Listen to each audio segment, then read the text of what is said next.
नमस्कार बंधुगण, कहानी दुनिया को आपण मानकु स्वागत। आज चलंतु शुणिबा जनमामुर देवी भागवतर गोटे कहानी। सज्जाति नामक जने राजा थिले। तांकर सुकन्या बोली अली अली कन्याटिए थिले। राजा सुकन्या को बहु स्नेह करुथिले। दिने सुकन्या जने सुंदर राजपुत्र को विवाह करिवे। बहु जाकजकमरे से विवाह अनुष्ठित हेब, एहा थिला राजांको योजना। राजप्रसादर अदूरे थिला गोटिए वन। वन को लागि रहिथिला सरोवर शोभित उपवन। दिने राजा तांको राणी मानकु धरी से उपवन को बुलिबाकु गले। साथिरे गले सुकन्या। एणे राजा सरोवर कूଳରେ मृदु समीरण सेवन करुथांती, तेणे सुकन्या निजर केतेजण सखींक सह एणे तेणे दौड़ादौड़ी करुथांती। आउ बणबुदारु पुष्प चयन करुथांती। से सेमिति बुलु बुलु टिके दूरकु चली जाइथांती। ठाए तांको आखिरे पड़िला गोटिए उइहुंका भितरु जोड़िए कण जुळुजुळु होई दिसुथाए। कौतूहली होई सुकन्या गोटे कंटा आनी जुळुजुळु दिसुथुवा से दुई बिंदुरे गेंजी देले। हठात से कौनसी ध्वनि शुणिले, तेबे ताहा केउठारु आसुची से कथा ठौराई पारले नाही। तांकु डर लागिला। से दौड़ी दौड़ी राजाराणी बसिथिबा स्थानकु पळाई आसिले। अल्प समय भितरे से निज कर्मटी कथा भूलीगले। संध्या समय हबारु राजाराणी घरकु फेरिले सत, किंतु सेमाने असुस्थ अनुभव कले। आश्चर्यर कथा, जेते जण उपवनरे विचरण करिबाकु जाइथिले समस्ते सेमिति असुस्थ अनुभव कले। क्रमे से असुस्थ लक्षण तीव्र हेबारु राजांकर संदेह होला, हुए तो बुलाबुली जाइथिबा समस्तको उपरे काहारी अभिशाप पड़िछि। किंतु से निजे काहारी प्रति किछि अन्याय करिनथिले। बण भितरे आउ केही किछि अन्याय आचरण करिथाए भाबी राजा राणी मानंकु तथा सेमानक परिचारिका एवं सुकन्याक सखी मानंकु जेरा कले। किंतु केही एपरि कोनोसी काम करिनथिले जहा फଳରେ काहारी अभिशापर सामूहिक शिकार हेबाकु पड़ंता। सुकन्या को केही कोनोसी कथा पचारु नथिले। किंतु से निजे निज काम स्मरण करी राजा को आसी कहिले कि एक उइहुंका भितरे किछि जुळुजुळु करुथला, आउ से ताकू कंटारे फुटाई देइचंती। राजा संगे संगे पात्र मित्र धरी बण भितरकू गले। आउ उइहुंका परीक्षा करी बुझिले तही भितरे कोनोसी ऋषि अछंती। से हुंका भांगिबारु ऋषि चैबन्य देखागले। राजा तांको प्रणाम करी कहिले, ऋषिवर, मो झियो अज्ञानतावशत आपणक चक्षु नष्ट कर देइछि। सेथिपाई आमे माने शापग्रस्त होइछु, आपण क्षमा करंतु। ऋषि पचारिले, मु तो क्षमा करिबी, किंतु निर्दोष तपस्वी को कष्ट देबा द्वारा तुम मानकर जो पाप हेला तार परिणामर निष्कृति पाइब किपरि? मु वृद्ध, तही उपरे दृष्टिशक्ति हराइली, एबे चलिबी किपरि? राजा कहिले, ऋषिवर, आपणक सेवा निमंते मु यथेष्ट संख्यक परिचारक खंजीदेवी। आपणकर कौनसी असुविधा हेब नाही, आपण चिंता करंतु नाही। ऋषि प्रस्ताव देले, राजा, परिचारक ठारू मु बा केते दूर निष्ठा आशा करि परिबी? अंध बुढ़ा सकाशे सेमाने बा काहेकि बेसी परिश्रम करिबाकु जिबे? पत्नी सिना मो भली अकर्मण्यर जत्न नेब, अतएव आपणक कन्या को मते समर्पी दियंतु। राजा महा चिंतारे पड़िले। जणे ऋषिंकु जामाता रूपे वरण करिबा सौभाग्य होई पारे, ता बोली एही वृद्ध अंध वनवासी ऋषिंक हातरे से किपरि निजर झियोकु समर्पी देबे? चिंताग्रस्त राजा ऋषिंक ठारू समय मागी नगर को फेरीगले। मंत्री मानकु डाकी से चैबन्यक प्रस्ताव सुनाइले, आउ कहिले, चैबन्य सह सुकन्याक विवाह देबा जहा सुकन्या को गोटिए पर्वतर गुहा भितरकू ठेली दे चली आसीबा सेया। एणे ऋषिंक कथा न रखी आमे माने शापमुक्त होई परिबा तार संभावना मध्य नाही। मंत्री माने राजांक दुखरे दुखी होई कहिले, महाराज, ऋषिंक शर्त ग्रहण करिबा संभवपर नुहे। राजा मंत्रीक विचार सुकन्याक कानरे पड़िला। से आसी राजांकु कहिले, पिता, शर्त ग्रहण न करिबार परिणति कथा भाबी देखिचंती तो? केते दिन आपण एवं पुर परिजन असुस्थ होई रहिथिबे। ता छडा मु सत कहूची, मोर वृद्धंकु विवाह हेबारे तिळे मात्र द्विधा नाही। आपण माने मते विलास वैषण्ୟରେ बढ़ाइचंती सत, किंतु मोर सेसबु प्रति कोनोसी आसक्ति नाही।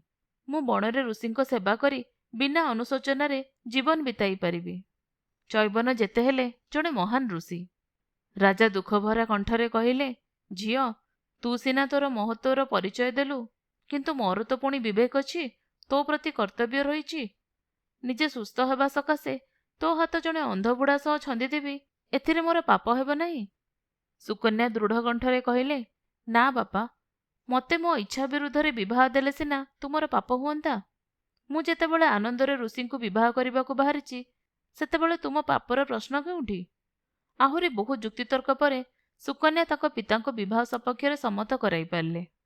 ରାଜା ଯାଇ ଋଷିଙ୍କୁ ଅଭିବାଦନ ଜଣାଇ କହିଲେ, ଆପଣଙ୍କ ପ୍ରସ୍ତାବ ମୁଁ ଗ୍ରହଣ କଲି। ଆସନ୍ତୁ, ପ୍ରସାଦରେ ବିବାହ ଆୟୋଜନ ହେଲାଣି। ଚୈବନ ପ୍ରସାଦକୁ ଆସିଲେ। ଶାସ୍ତ୍ରସମ୍ମତ ରୀତିରେ ସୁକନ୍ୟାଙ୍କ ସହ ଋଷିଙ୍କ ବିବାହ ହୋଇଗଲା। ରାଜା ଓ ପୁର ପରିଜନ ସୁସ୍ଥ ହେଲେ।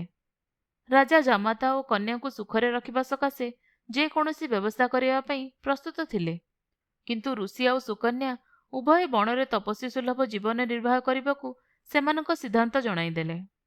ବିଦାୟ ବେଳେ ରାଜକନ୍ୟା ନିଜର ମୂଲ୍ୟବାନ ବେଶଭୂଷା ଆଉ ଅଳଙ୍କାର ତ୍ୟାଗ କରି ମୃଗ ଚର୍ମ ପରିଧାନ କଲେ ଆଉ ଋଷିଙ୍କ ହାତ ଧରି ବଣକୁ ଚାଲିଗଲେ। ବଣରେ ସୁକନ୍ୟାଙ୍କର ନୂତନ ଜୀବନ ଆରମ୍ଭ ହେଲା। ସେ ପ୍ରଭାତରୁ ଉଠି ଋଷିଙ୍କ ପାଇଁ ପାଣି ଗରମ କରନ୍ତି, ତାଙ୍କୁ ସ୍ନାନ କରାଇ ଆହାର ପରସି ତାଙ୍କ ପାଇଁ ଆସନ ପ୍ରସ୍ତୁତ କରିଦିଅନ୍ତି। ଋଷି ଶୟନ କଲେ ସେ ପାଦସେବା କରନ୍ତି। ପବିତ୍ର ଚିତ୍ତରେ ସେ ନିଜ କର୍ତ୍ତବ୍ୟ କର୍ମ କରିଯାଉଥାନ୍ତି। ଦିନେ ସୁକନ୍ୟା ସରୋବରରେ ସ୍ନାନାଦି ସମାପନ କରି କୁଟୀରକୁ ପ୍ରତ୍ୟାବର୍ତ୍ତନ କରୁଛନ୍ତି। ହଠାତ୍ ତାଙ୍କୁ ସୂର୍ଯ୍ୟପୁତ୍ର ଅଶ୍ୱିନୀ କୁମାର ଭାତୃଦ୍ୱୟ ଦେଖି ପକାଇଲେ। ଅଶ୍ୱିନୀ କୁମାର ଦ୍ୱୟ ଥିଲେ ଅତ୍ୟନ୍ତ ସୁନ୍ଦର ଆଉ ଦେବତାମାନଙ୍କର ବୈଦ୍ୟ। ସୁକନ୍ୟାଙ୍କୁ ଦେଖି ସେମାନେ ଆଶ୍ଚର୍ଯ୍ୟ ହୋଇ ପଚାରିଲେ, ତୁମେ ଅପ୍ସରା ନା ରାଜକନ୍ୟା? ଏ ବନରେ ବାସ କରିବାର ହେତୁ କ'ଣ? ସୁକନ୍ୟା ଉତ୍ତର ଦେଲେ, ଭଦ୍ର, ମୁଁ ସଜ୍ଜାତି ରାଜାଙ୍କ କନ୍ୟା, ଋଷି ଚୈବନ୍ୟଙ୍କ ପତ୍ନୀ।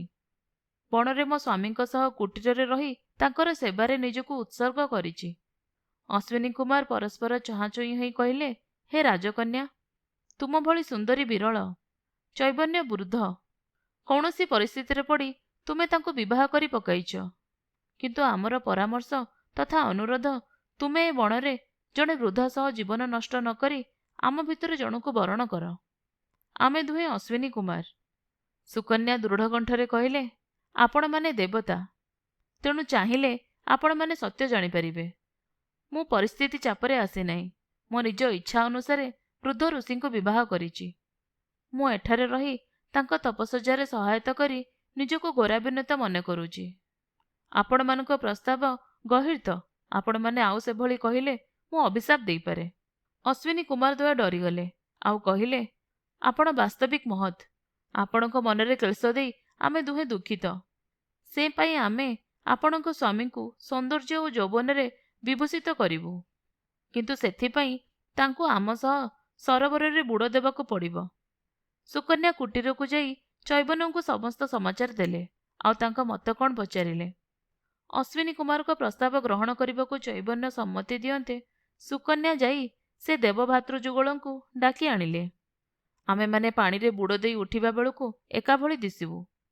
ଆପଣ ଯାହାକୁ ଆଦରି ନେବେ ସେ ତେଣିକି ଆପଣଙ୍କ ସ୍ୱାମୀ ହେବ, ଅଶ୍ୱିନୀ କୁମାର କହିଲେ। ତିନିହେଁ ଏକା ସମୟରେ ସରୋବରରେ ବୁଡ଼ ପକାଇ ଉଠିଲେ। ସୁକନ୍ୟା ଦେଖି ଆଶ୍ଚର୍ଯ୍ୟ ହୋଇଗଲେ। ତିନିହେଁ ଏକ ପ୍ରକାରର ସୁନ୍ଦର ଯୁବକ। ସେ ଚକ୍ଷୁ ନିମଳିତ କରି ମହାଦେବୀଙ୍କୁ ସ୍ମରଣ କଲେ। ତାଙ୍କ ଦୃଷ୍ଟିକୁ ଦିବ୍ୟ ଶକ୍ତି ଆସିଗଲା। ସେ ଚକ୍ଷୁ ଖୋଲି ଚୈବନଙ୍କୁ ଚିହ୍ନି ନେଲେ। ଅଶ୍ୱିନୀ କୁମାର ଦ୍ୱୟ ଚମକୃତ ହେଲେ। ସୁକନ୍ୟା ମହାଦେବୀଙ୍କୁ କୃତଜ୍ଞତା ଜଣାଇଲେ। ଚୈବନ ଋଷି ଅଶ୍ୱିନୀ କୁମାରକୁ କହିଲେ, ତୁମେମାନେ ମୋର ଯେଉଁ ଉପକାର କଲ ସେଥିସକାଶେ ମୁଁ ଏକ ବର ଦେବାକୁ ପ୍ରସ୍ତୁତ। କୁହ କ'ଣ ତୁମର ଲୋଡ଼ା?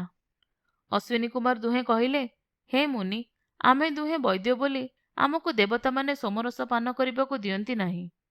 ବିଶେଷତଃ ଇନ୍ଦ୍ର ଆମକୁ ସୋମରସ ଛୁଆଇଁ ସୁଦ୍ଧା ଦିଅନ୍ତି ନାହିଁ। ଆପଣ ଥରେ ଆମକୁ ସୋମରସ ପାନ କରିବାର ସୁଯୋଗ ଯେକୌଣସି ପ୍ରକାରେ କରିଦିଅନ୍ତୁ। ଚୈବନ କହିଲେ, ସୋମରସ ଯଜ୍ଞ ବେଳେ ପାନ କରାଯାଏ। ମୁଁ ରାଜା ସଜ୍ଜାତିଙ୍କ ଦ୍ୱାରା ଯଥା ସମୟରେ ଯଜ୍ଞାନୁଷ୍ଠାନ କରାଇ ତୁମମାନଙ୍କୁ ସୋମରସ ଦେବି। ଅଶ୍ୱିନୀ କୁମାର ହୃଷ୍ଟଚିତ୍ତରେ ବିଦାୟ ନେଲେ। କିଛିଦିନ ଉତ୍ତାରୁ ସୁକନ୍ୟାଙ୍କ ପିତାମାତା ଥରେ ଝିଅ କିପରି ଅଛି ଦେଖିବା ସକାଶେ ବଣ ଭିତରକୁ ଆସିଲେ। ସେଠାରେ ସୁକନ୍ୟା ଜଣେ ଯୁବକ ସହ ଆଳାପ କରୁଥିବାର ଦେଖି ରାଣୀ ଚମକି ପଡ଼ିଲେ। ବୃଦ୍ଧ ତପସ୍ୱୀ ଗଲେ କୁଆଡ଼େ? ଏ ଯୁବକ କିଏ? ଝିଅ ୟା ସହିତ କେଉଁ ସାହସରେ ଏତେ ଅନ୍ତରଙ୍ଗ ହୋଇ ଚଳୁଛି? ସୁକନ୍ୟା ପିତାମାତାଙ୍କୁ ଦେଖି ଆନନ୍ଦରେ ସବୁ ଘଟଣା ଗପିଗଲେ। ରାଜା ରାଣୀଙ୍କ ଆନନ୍ଦ କହିଲେ ନ ସରେ। ଜାମାତାଙ୍କ ଆନୁକୂଲ୍ୟରେ ରାଜା ସଜ୍ଜାତି ଗୋଟେ ଯଜ୍ଞାନୁଷ୍ଠାନ କଲେ। ଇନ୍ଦ୍ରଙ୍କ ସମେତେ ଅନ୍ୟାନ୍ୟ ଦେବଗଣ ଯଜ୍ଞସ୍ଥଳୀକୁ ଆସିଲେ। ସୋମରସ ବିତରଣ ବେଳେ ଚୈବନ ମହର୍ଷି ଅଶ୍ୱିନୀ କୁମାର ଦ୍ୱୟଙ୍କୁ ତାହା ବଢ଼ାଇ ଦେବାରୁ ଇନ୍ଦ୍ର ବାରଣ କଲେ। କିନ୍ତୁ ଚୈବନ ଇନ୍ଦ୍ରଙ୍କ ନିଷେଧ ଶୁଣିଲେ ନାହିଁ। ଦୁଇଜଣଙ୍କ ଭିତରେ କଳହ ହେଲା। ଇନ୍ଦ୍ର ରାଗିଯାଇ ବଜ୍ର ଦ୍ୱାରା ଚୈବନକୁ ବିନାଶ କରିବାକୁ ଉଦ୍ୟତ ହେଲେ। ଚୈବନ ନିଜ ତପଶକ୍ତି ଦ୍ୱାରା ବଜ୍ରକୁ କାଟିଦେଲେ। ସଙ୍ଗେ ସଙ୍ଗେ ଚୈବନ ଅଗ୍ନି ଭିତରୁ କୃତ୍ୟ ନାମକ ଭୀଷଣାକୃତି ଶକ୍ତି ସୃଷ୍ଟି କରି ତାହା ଦ୍ୱାରା ଇନ୍ଦ୍ରଙ୍କୁ ମାରିବାକୁ ଚେଷ୍ଟା କଲେ। ଏଥର କୃତ୍ୟକୁ ଦେଖି ଭୟଭୀତ ହେଲେ ଇନ୍ଦ୍ର।